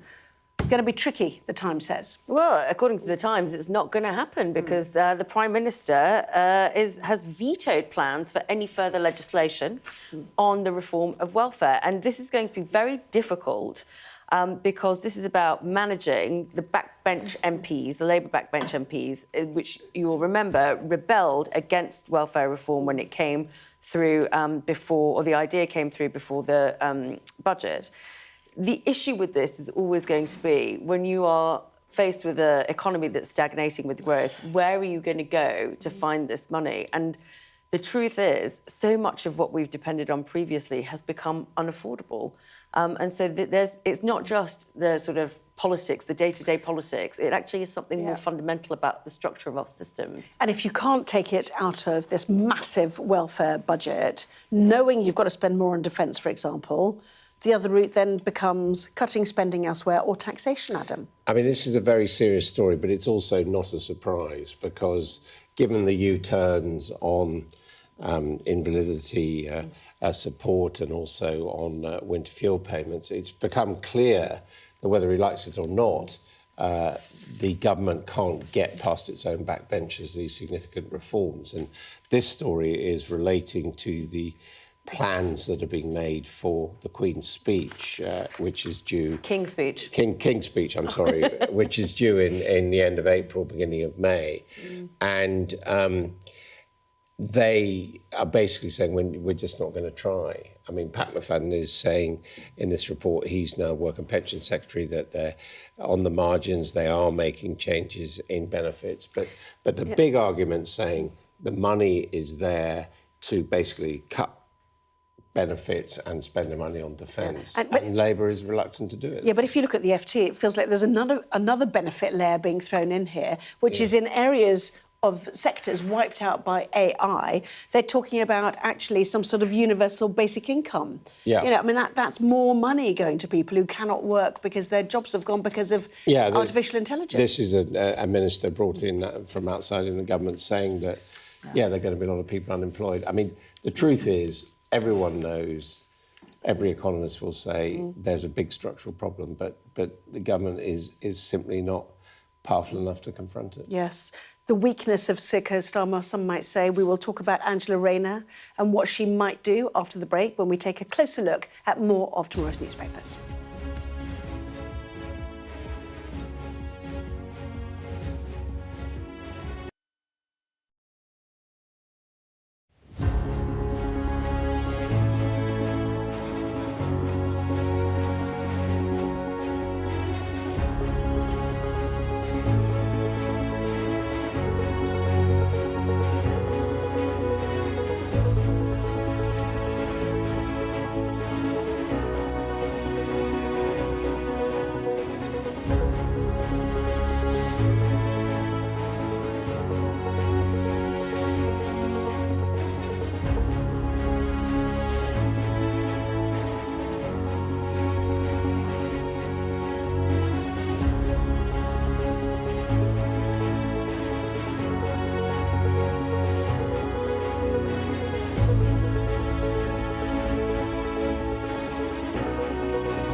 What's the best thing about being a Sky News presenter?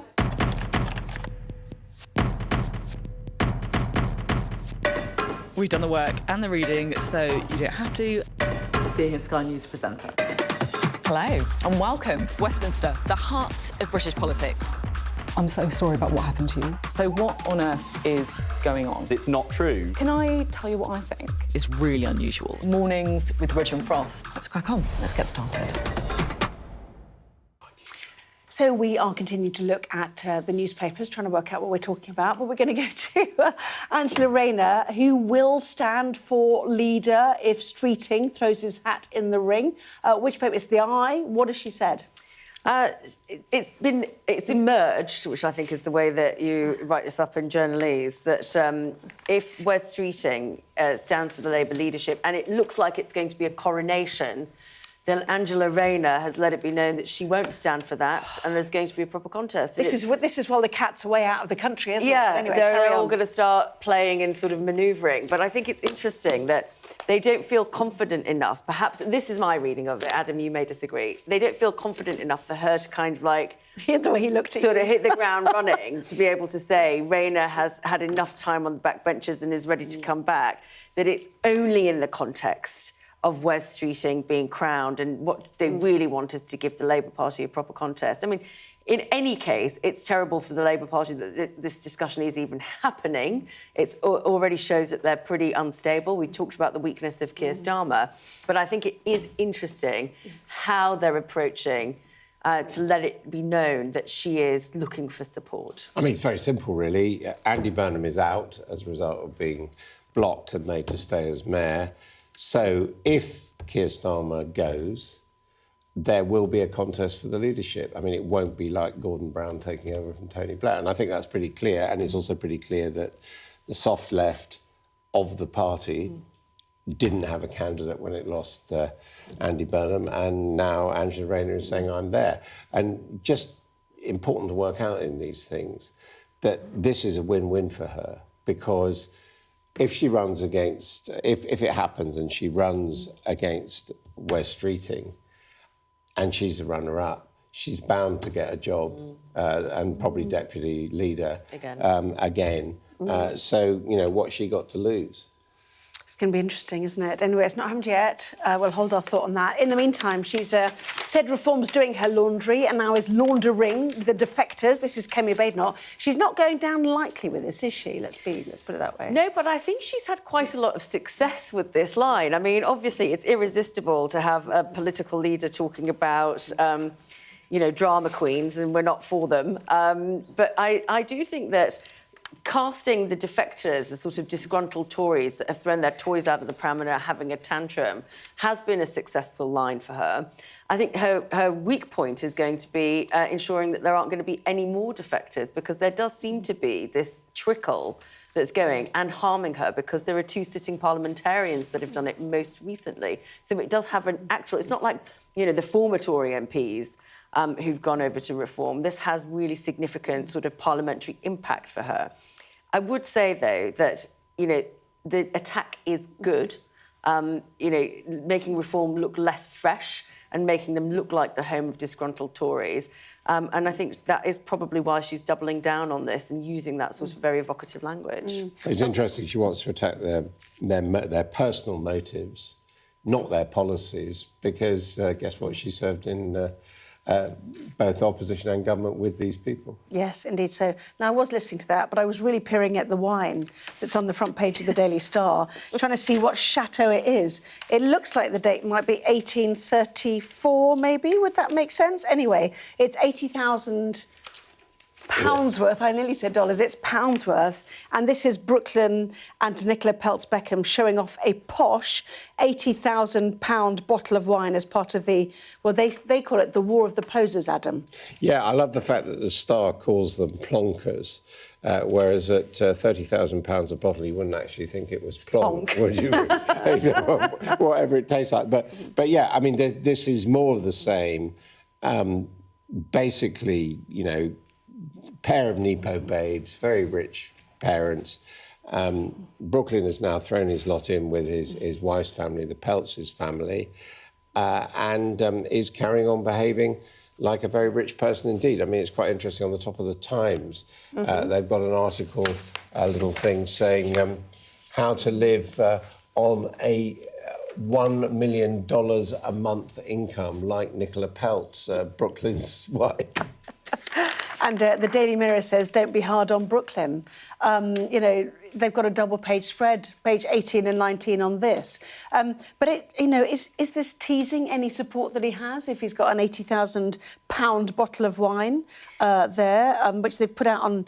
It looks like they've put it out on Instagram. I mean, are they teasing people who are supporting them here, or...? I think it's a general delusion that sort of sharing that lifestyle on Instagram somehow endears you. I mean, your team, you're with Posh and David, is that right? Well, I mean, as far as teams go, I'm not really with anyone. But, you know, as a parent, I do think, and I think lots of parents will be sitting there with a bit of pang of pain, thinking that, you know, we did all of this for you, and then to be rejected so cruelly. Yeah. And then also watching your son posting about £80,000 bottles of wine and knowing how that's going to go down. Look, nobody's in that family. No one knows what actually happened or what the dynamics are.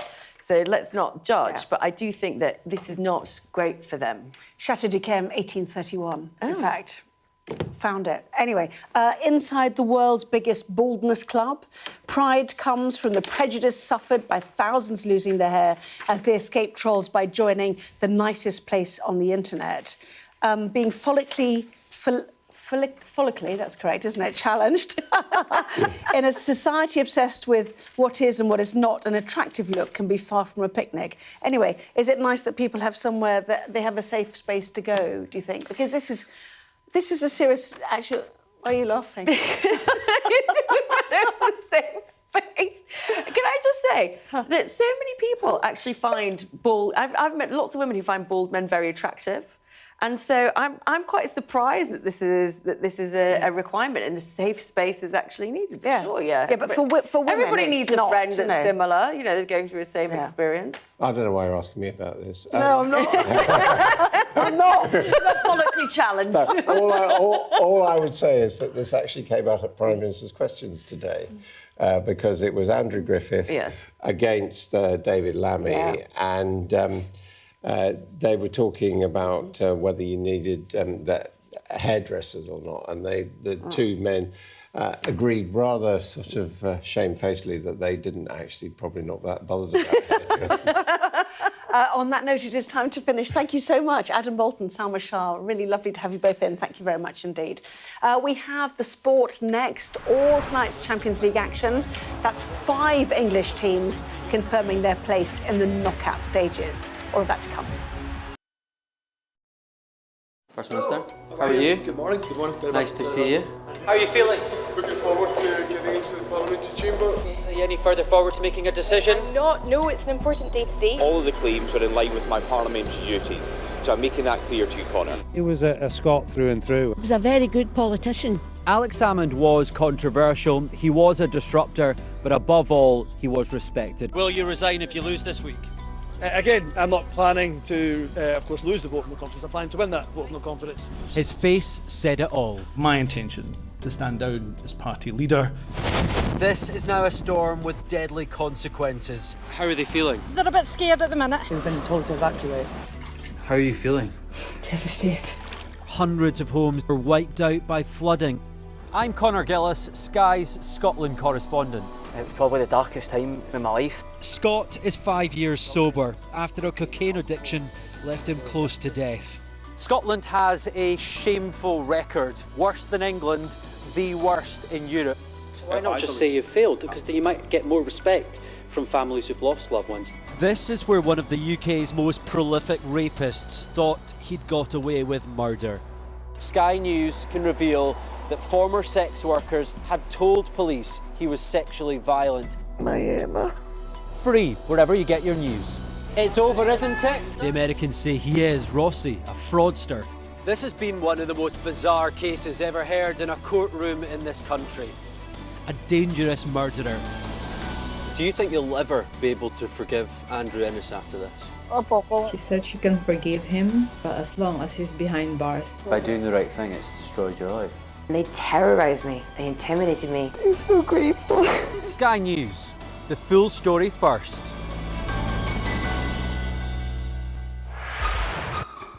We've got your Sunday mornings covered. From the front page and the sounds of the streets to the voices of the people who make the major calls. and big-picture politics beyond Westminster.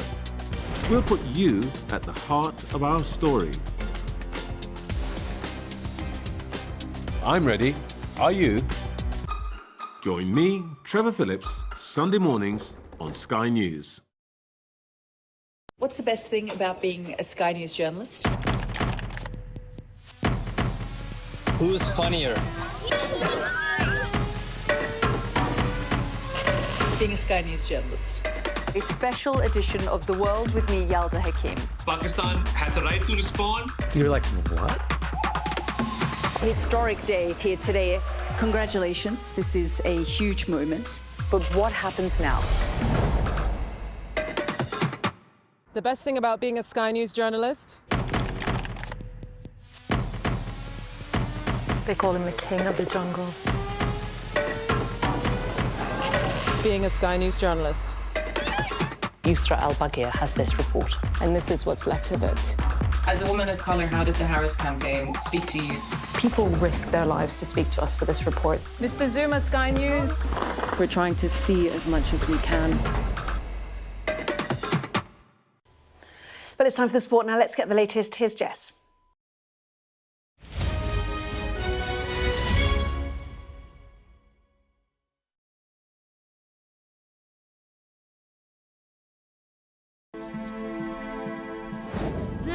For United! Very good! Get in there, beauty! How will they, lads? As a youngster, Alan Shearer had one ambition: to play in the black and white stripes of Newcastle United. News of his signing was confirmed by Kevin Keegan on Newcastle's current tour of Thailand. We have signed Alan Shearer. It's a world record fee that we've paid, and we're delighted. Fantastic, absolutely fantastic. Most important point is a Geordie. We want to save the press conference until we go back home to Newcastle, because the signing is for the people of Newcastle. I've got no comment to make at this stage. I'll make it later on. You must be pleased, thank you. Delighted. Thank you. It was just time to come back home because I'd left 10 years earlier to go down to Southampton as a 15-year-old. It wasn't as if Newcastle were struggling. They were a club that had just thrown away that 12-point lead in the race for the title. I just had to come back home. It was my dream to play for Newcastle and score goals at the Gallagher end, and I wanted my best years ahead of me. His hometown club have been doing brisk business in copies of the shirt Shearer will wear.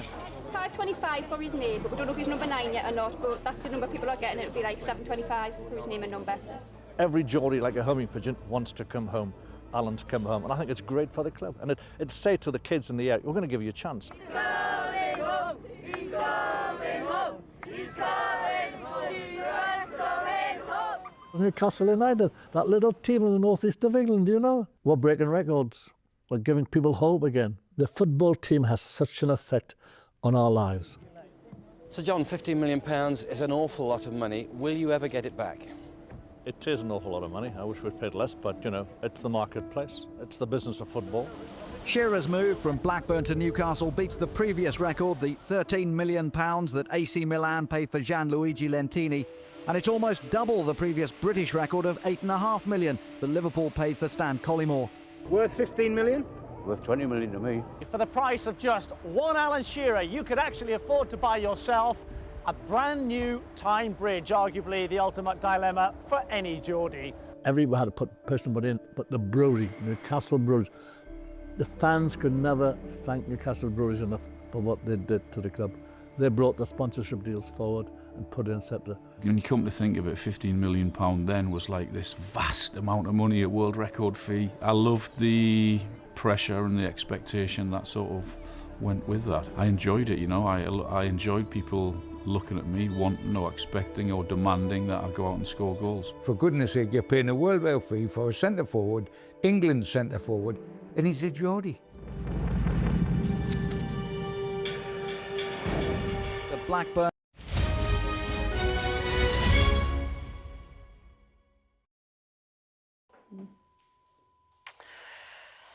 Jess, thank you. Now, throughout the day, we have been getting aerial pictures showing the extent of flooding caused by Storm Chandra. These images, then, from Somerset show farms, homes and roads underwater. Forecasters say there is more rain on the way for southwestern England tomorrow, raising fears of further flooding.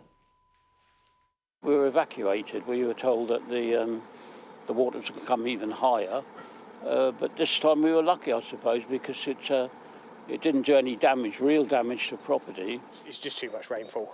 The area is already saturated anyway because of its topography, and it just can't cope. It's 3 years on the bounce now, I think, that it's suffered. Yes, saturated ground, the fear. Now let's take a look at the forecast in detail then. Dinner under the stars tonight? That reminds me of our travel insurance. You mean All Clear Skies? All Clear Travel Insurance sponsors Sky News weather. So the next few days will be unsettled, further rain and showers. A chilly start tomorrow with a rural frost, patchy fog, icy stretches where skies were clear overnight, but much of northern and eastern Britain will be overcast. So dry for many, but central and southern Ireland and southwestern and northeastern Britain will see showers, wintry on northern hills. Britain looks mostly dry through the morning, though rather grey for many. Northeast will see a little rain and hill snow. All Clear Travel Insurance proudly sponsors Sky News weather. Well, that was the wrap. Thanks so much for watching. All the top stories coming up right here on Sky News. Midnight News is next.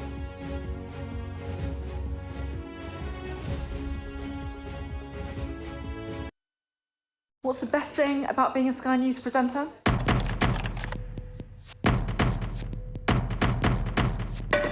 We've done the work and the reading, so you don't have to. Being a Sky News presenter. Hello and welcome. Westminster, the heart of British politics. I'm so sorry about what happened to you. So what on earth is going on? It's not true. Can I tell you what I think? It's really unusual. Mornings with Richard and Frost. Let's crack on. Let's get started.